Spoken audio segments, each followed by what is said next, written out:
Hello everyone! Welcome back to my channel. Sa video na ito ay pag-uusapan natin ang Vertical Angle Theorem. Kaya kung gusto ninyong matuto o ma-review sa lesson na ito, please keep on watching. So kung handa na kayong matuto, simulan na natin. Before natin simulan ang discussion about Vertical Angle Theorem, let's recall first vertical angles. So vertical angles, these are any two non-adjacent angles that were formed by intersecting lines. Ibig sabihin ng two non-adjacent angles ay angles who do not have a common side. Ibig sabihin, wala silang common side. So sa ibang book na nabasa ko, tinatawag din itong opposite angles. So baka mas makatulong yun sa iba kung yun yung gagamitin nilang definition. So narito ang ilang illustration. For example, in this example, we have line A, yung color red, and then line B, yung color blue. So we also have four angles here na na-form: angle 1, angle 2, angle 3, and angle 4. So the pairs of vertical angles are angle 1 and angle 3, and then angle 2 and angle 4. So kung mapapansin po ninyo, di sila adjacent na po. Non-adjacent angles sila. Wala silang common side. At the same time, para mas madali nating maintindihan, sila yung mag-opposite na angles. So for example, nandito yung angle 1, and then yung katapat niya yung angle 3. Same thing with angle 2. Nandito yung angle 2. Yung katapat niyang angle ay angle 4. So those are two pairs of vertical angles. So let's have another example. We have here line CD, which is color green, and line AB, which is the violet. So we have here the point of intersection, which is point E. So using these points or using these lines, the pairs of vertical angles are angle AEC and angle DEB. And then the second pair is angle AED and angle CEB. So those are two pairs of vertical angles. So kung mapapansin nyo ulit, ano po? So itong angle AEC, ang katapat niya or opposite niya ay angle DEB. Same thing with angle AED, ang kanyang opposite angle or katapat na angle ay angle CEB. So those are two pairs of vertical angles. So now, let's identify. Based on the illustration on the left, what are the vertical angles? So gamitin natin yung example kanina as reference. So we have the first pair of vertical angle ay angle MCA. And then ang kanyang opposite ay angle RCK. So that's the first pair of vertical angles. The second pair would be angle MCR. And then the opposite angle of that angle is angle ACK. So the second pair of vertical angles ay angle MCR and angle ACK. So using that illustration, we have two pairs of vertical angles. So those are angle MCA and angle RCK, angle MCR and angle ACK. Let's have another example. So we have line M and then line N yung yellow. So we also have angles, angle 7, angle 8, and angle 9. So let's list, okay, the vertical angles found on the illustration on the left. So using the illustration, we'll have two pairs of vertical angles. So the first pair is angle 6 and angle 8. You can observe yung angle 6 po, yung kanyang co-opposite ay angle 8. The second pair would be angle 9 and angle 7.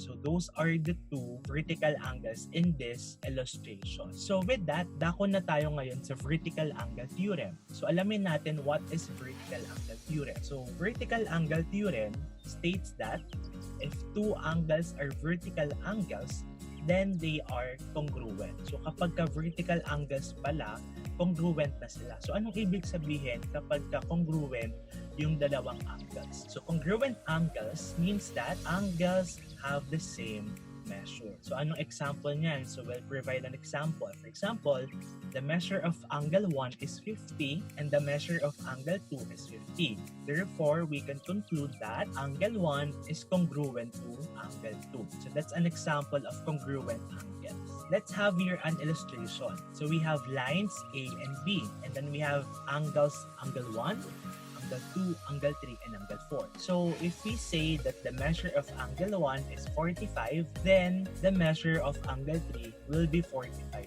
din. natin. So we can claim that using vertical angle theorem since it states that vertical angles are congruent. Next po. So we have the second illustration. So given that the measure of angle AEC is 55, we can say that the measure of angle DEB is also 55 using vertical angle theorem. So ganun lang kasimple kung ano yung measure ng isang angle at yung ka-vertical angle niya or ka-opposite angle niya will be the same lang. So let's apply the theorem. So let's solve this one. Given that the measure of angle 1 is 35, identify the measure of angle 2, measure of angle 3, and measure of angle 4. So using this illustration, okay, angle 1 is equal to 35 degrees. So using our knowledge about vertical angle theorem, we can say that angle 3 will also be 35 degrees. So now, let us solve for the measure of angle 2. We know that the measure of angle 1 and measure of angle 2 equates to 180 degrees. Why? Because they form a linear pair. So, paano natin masosolve yan? So, gamitin natin yung value ni angle 1, which is 35 degrees. So, i-substitute natin siya doon sa measure of angle 1. So, measure of angle 1 will become 35 degrees plus the measure of angle 2 is equal to 180 degrees. Now, paano natin masosolve si measure of angle 2? I-transpose natin si 35 degrees sa kabila. Okay? So, it will become measure of angle 2 is equal to 180 degrees minus 35 degrees. What is 180 degrees minus 35 degrees? That is actually 145 degrees. Therefore, the measure of angle 2 is 145 degrees. So, isulat na natin doon sa illustration. So, we can say that the measure of angle 4 is also 145 degrees because of vertical angle theorem. So, the measure of angle 1 and angle 3 are both 35 degrees, and then the measure of angle 2 and angle 4 are both 145 degrees. So, let's have another example. So, let's solve this one using this illustration. Given that the measure of angle AEC is 65 and the measure of angle DEB is 2x plus 15, find the value of x and the measure of angle AED. So let's first solve the value of x. We know that the measure of angle AEC is equal to the measure of angle DEB. Why? Because of vertical angle theorem. So now, we substitute the values of the measure of angle AEC and the measure of angle DEB. Okay? We can found it on the given. So we replace the measure of angle AEC with 65 degrees and we replace also the measure of angle DEB with 2x plus 15 degrees. Now, how to solve that? So we transpose 15 degrees to the other side. So it will become 65 degrees plus 15 degrees is equal to 2x. Okay? So tandaan natin kapag nagtatranspose tayo over equal sign, nagpapalit yung kanilang sign. So what is 65 degrees plus 15 degrees? That is 80 degrees. Okay?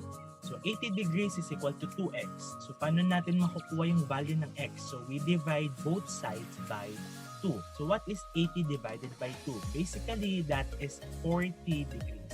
So the value of x is 40 degrees. Now, we find the measure of angle AED. So using the concept of linear pair also, we know that the measure of angle AEC plus the measure of angle AED is equal to 180 degrees. So, alam natin kung ano yung measure ng angle AEC. So, isa-substitute lang natin.